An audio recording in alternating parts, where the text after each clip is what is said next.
Hello and welcome to Blackmans Bay Studios. In our latest minisode, we were going to film this some weeks ago, but due to illness by one of the Blackmans Bay Studio backroom staff. Bad illness. Yeah, it was, bad illness. It's been postponed, and the reason we wanted to do it on a particular weekend is because two very special friends of ours were going to travel out all the way from England to visit us here in little old Tasmania, weren't they, Keith? They were.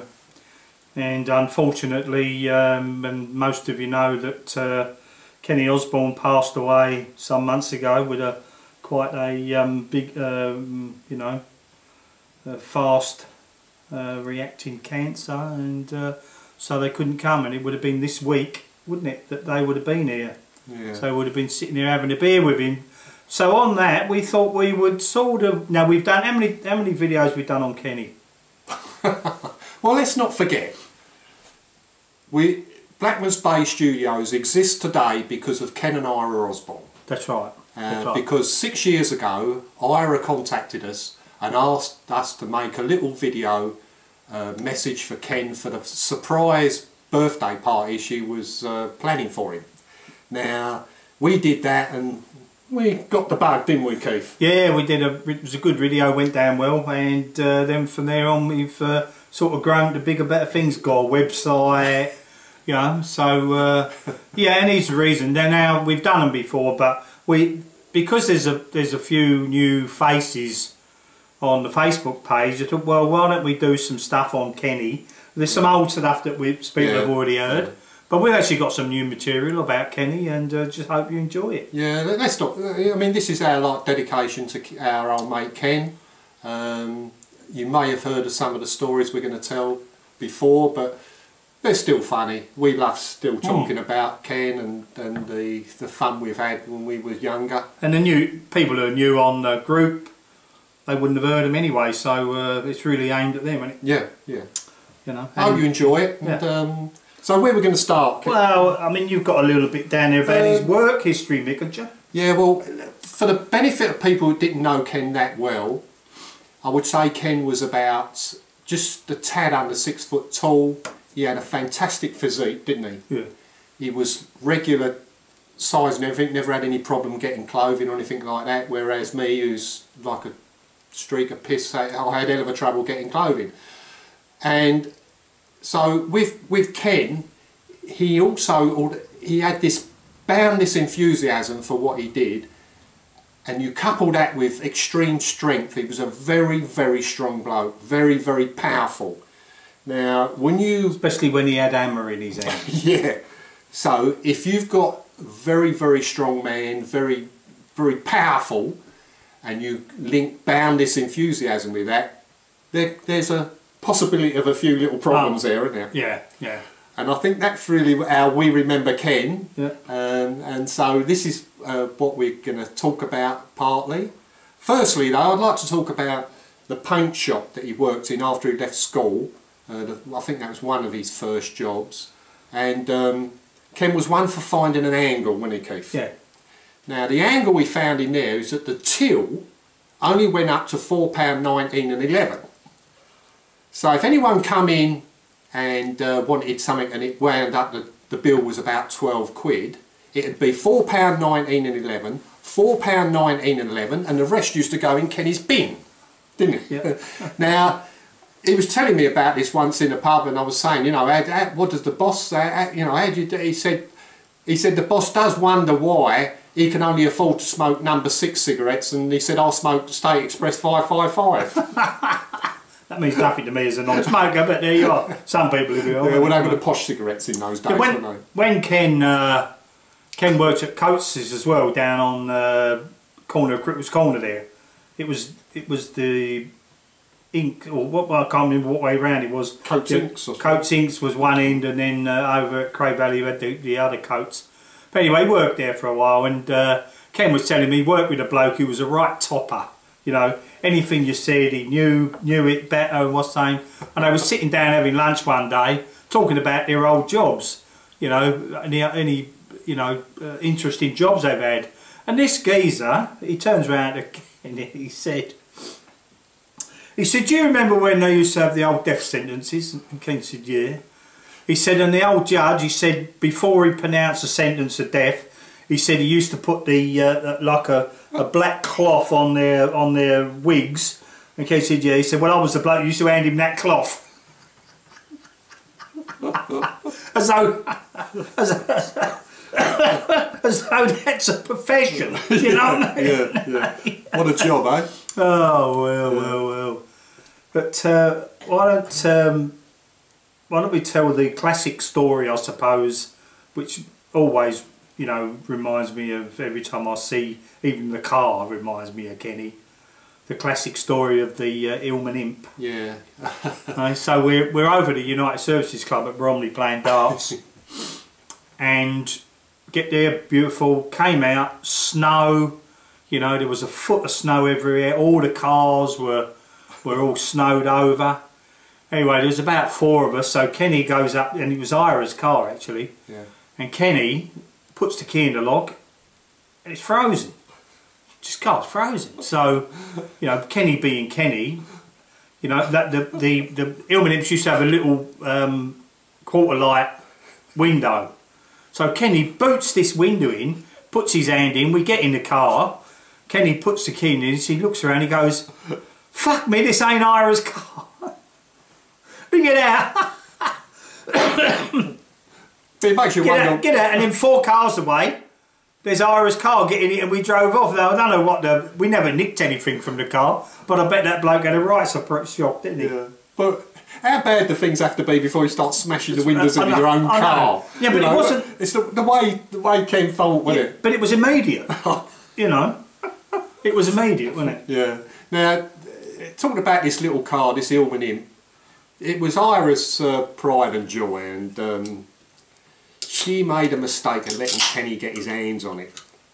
Now, Ken and Ira used to live just round the corner from us. We lived over North Cray Way, and I got off the bus at Footscray. I was walking down past the bus garage, and I could see obviously an Ilman Imp parked outside those shops just along from the bus garage, and a bloke bending down, and I looked, I thought, that's Kenny Osborne.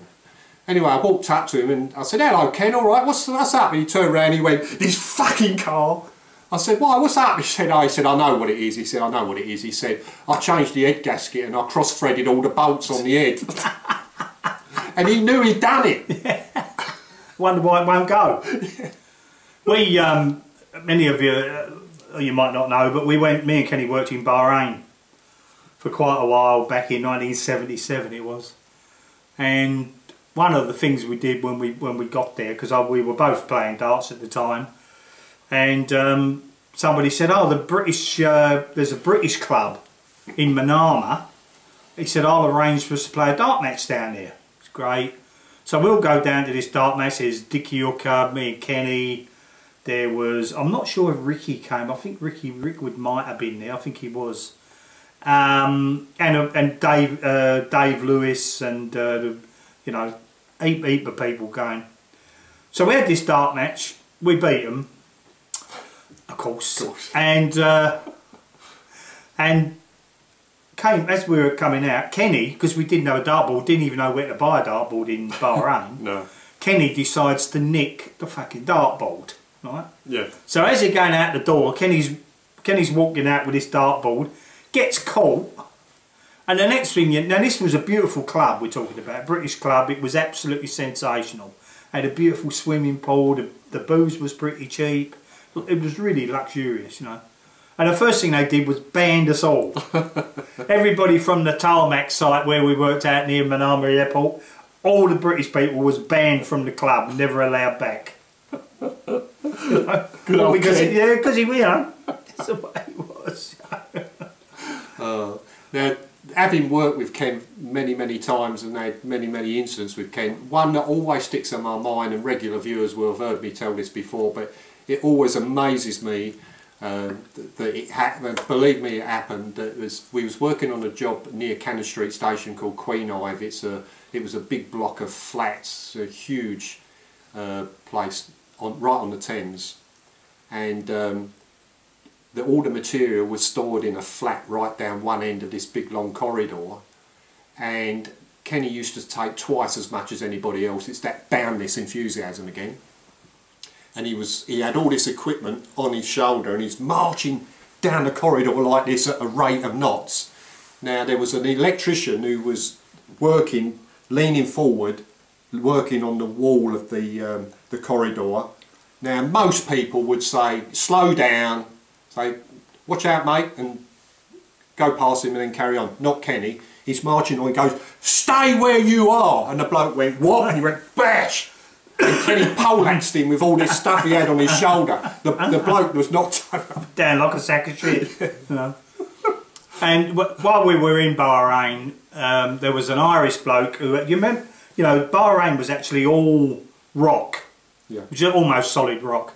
And everything they did, they had to get one of the, you know, those rock breakers, like a JCB with a big long tungsten point, you know, like they go dum dum dum like that. There was a paddy there, and he used to drive one of these things, and Kenny said to him, give us a go. And I thought, oh fucking hell, you know. So Kenny goes, he said, how's it work? And the bloke said, well, you move it like that, you put it down, and then you put your foot on the accelerator, and it'll just bump bump bump, like, you know.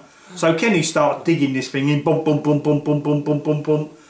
And the bloke's going, that's enough. And Kenny's going, bump bump. He said, what? He said, that's enough. Kenny going, what? Anyway, Kenny dug this thing that far into the rock. Yeah. The geezer had to go and get another rock breaker to break him out. Fucking point straight in. He couldn't, yeah. And then he had, I spotted this geezer, and he had this massive, great big bulldozer. You know, literally, and the wheels were 6 foot high, big articulated front on it, you know. Yeah. Bucket took about, I don't know, 20 tonne. It was a huge thing. And I said this, but I said, guess the driver of it. He was a Persian. Wouldn't call himself Iranian, called himself Persian.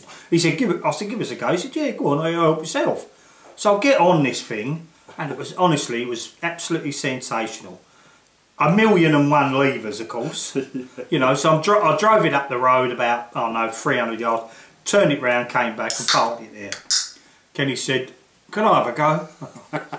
You know, your head drops a little bit, doesn't it? Like, so Kenny gets in this thing, drives up to basically where I came from, and then, you know, as Kenny would, he's got to have a fiddle, hasn't he? And he's got his foot down. Look, he was doing about 3 times the speed I was doing. He's pulled this lever, the bucket's come down and shored a fucking great big hole in the road. Right, just massive, you know. I don't know, 4 or 5 tonne of stuff out the road. You know, Kenny said, sorry about that, mate. And I said, oh, no problem, miss, I'll just fill it in.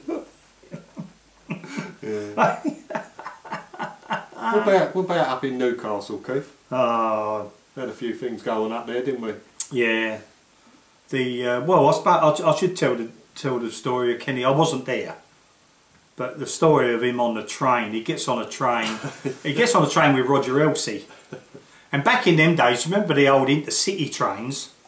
They had a long corridor with doors at the end, if you remember. Yeah, yeah. And so they're sitting in this carriage, and there's a young couple being seen off by an older couple. So this old couple decide, you know, the train's about to leave, so they said, you know, we're getting off now. So the old boy gets up, and he goes to the door. And there's no handle. You remember, because there's no handle. It's all on the outside, if you remember. So the bloke's gone, this old boy, a bit like old Corporal Jones from Dad's Army, you know. He's gone, his legs are going. We can't get out. We can't get out. We can't get out. We can't get out. So Kenny said,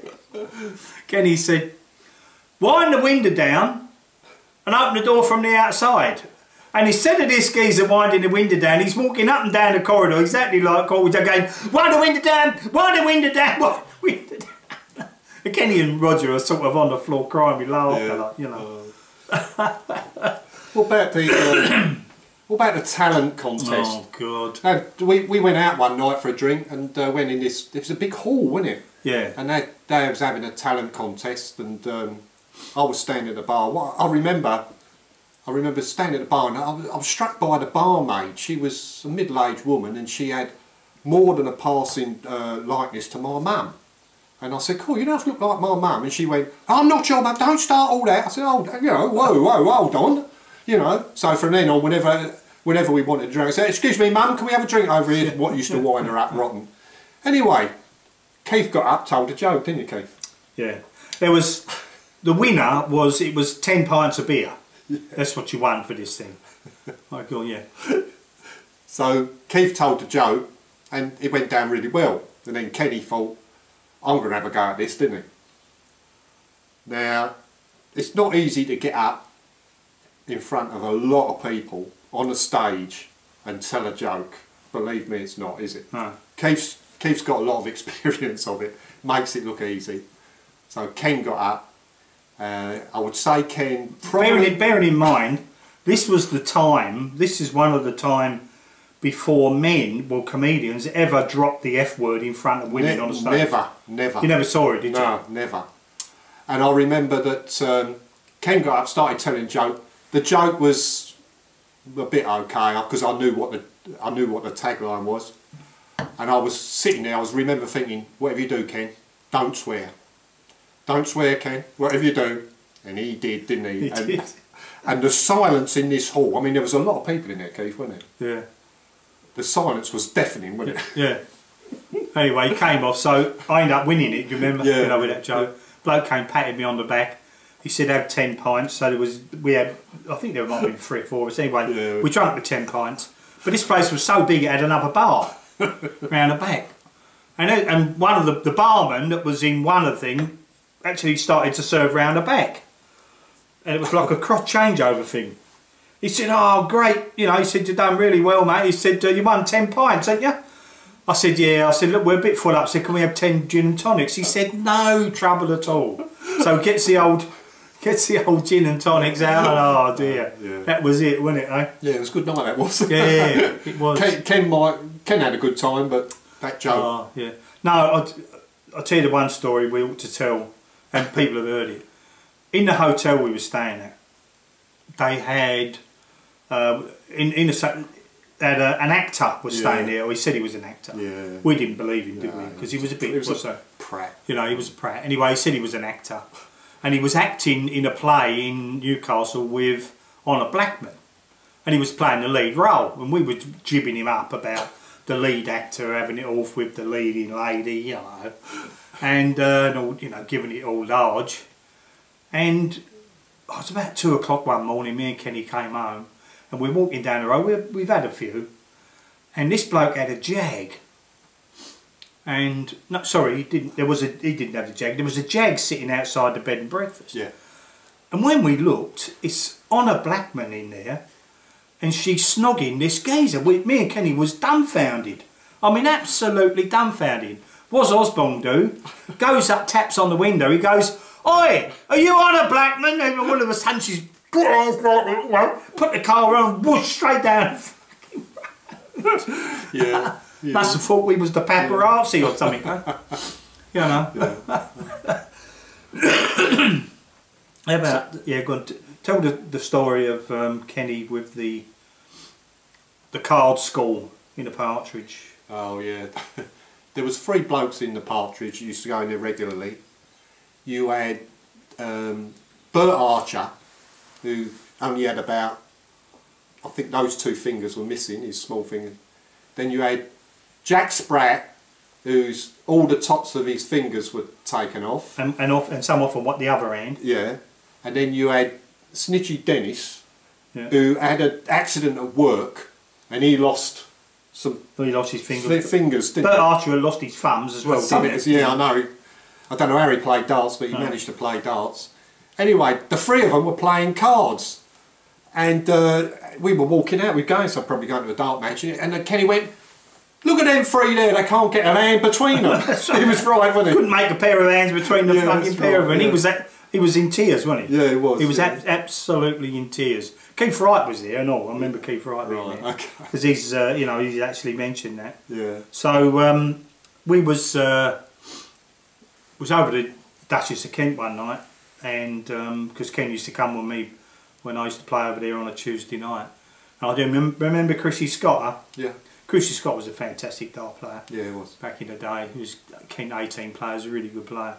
But Chrissy Scott had a pretty long pointy nose, you know. and we was we was in there playing darts.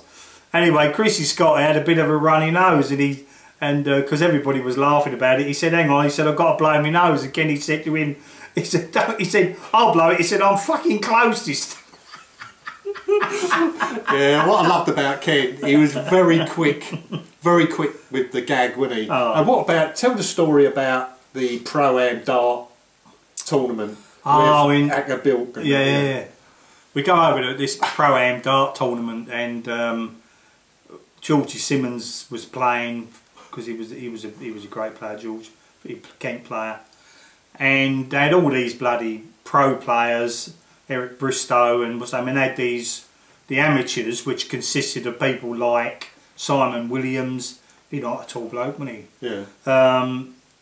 Acker Bilk, that little midget bloke who was in Fantasy Island and one of the James Bond films.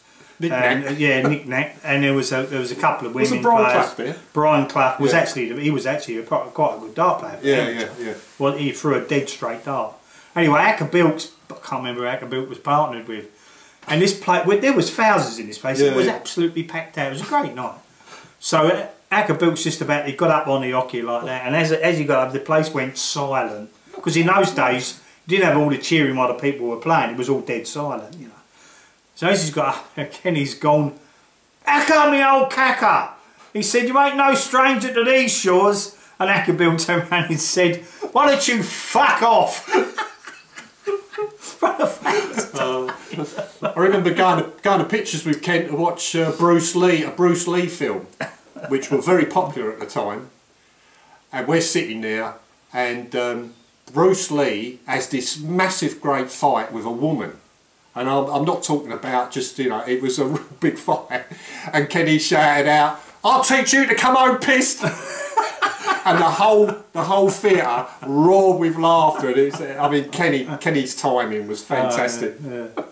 Yeah, he was funny. Wait, do you remember the Guinness ad? This is another classic. When remember the Guinness ad where the blokes were in a disco or somewhere, and he's got the Guinness there like that, and the music's that loud he can't hear one at all, and he's going, and the other bloke's going, the bloke's said, and then the music went dead, and the bloke said, "Said he's bloody marvellous!" like that, you know. And that was the ad. It was quite a good ad. We were over to Kitchener one night, and the music was that loud, you know, it was incredible. And all of a sudden, the music cut straight out dead, and Kenny went, "Bloody marvellous!" Ken was so fast, wasn't he, with the old gag. He was good, though. He was. So that's how Ken remembered, mate. Yeah, Kenny, our old mate Ken, who sadly missed. Yeah, so we hope you've enjoyed it. Yeah. Obviously you've heard some of them before, but there's a couple of new bits in there. So thanks very much for watching. Yes. Unless you've turned it off early. Thanks very much. I hope you've enjoyed it. Thanks a lot. All right, bye.